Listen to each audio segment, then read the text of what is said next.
How you doing, YouTube? Matt Massive Beer Reviews, back with a little bit of mystery beers, courtesy of my boy Jerome. Sent off a quick 4-pack. What I assume are summer chuggers for this specific reason. That's kind of what he alluded to, but it's also summer. I know he was coming off a no beer diet, so I'm assuming he didn't go hefty into the hazies.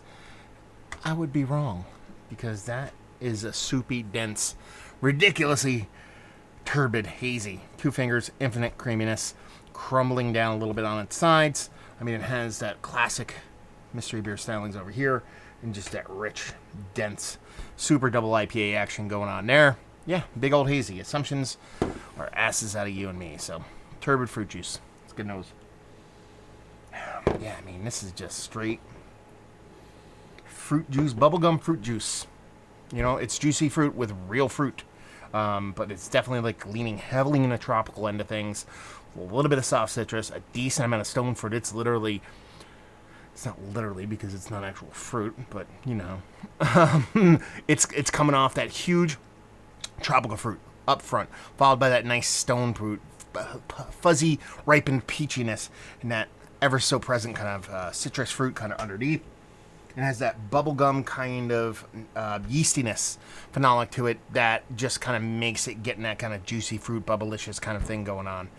Yeah, it smells pretty damn fucking good. Let's dive in. Cheers.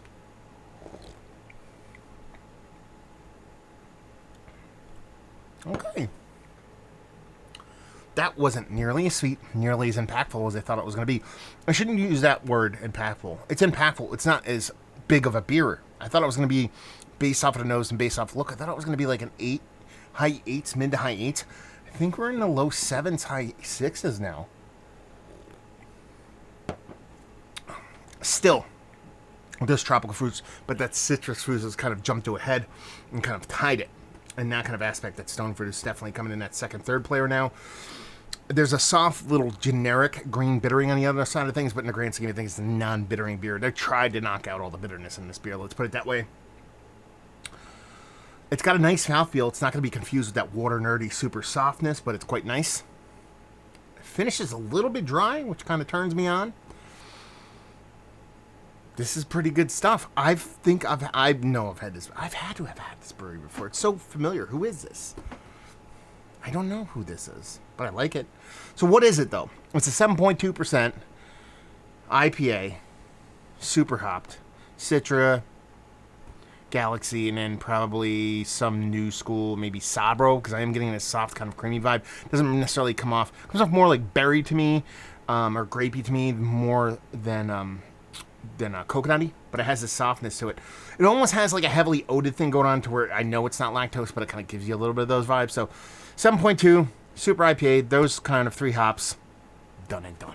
Let's see how wrong I am. Jerome with the ever so lovely one pull on it. This is, Marlowe, okay. This is their Eager to Share. This is a 5.4%. Say what, son? See, this is those big ass beers, man. Named after my late grandfather. Sorry.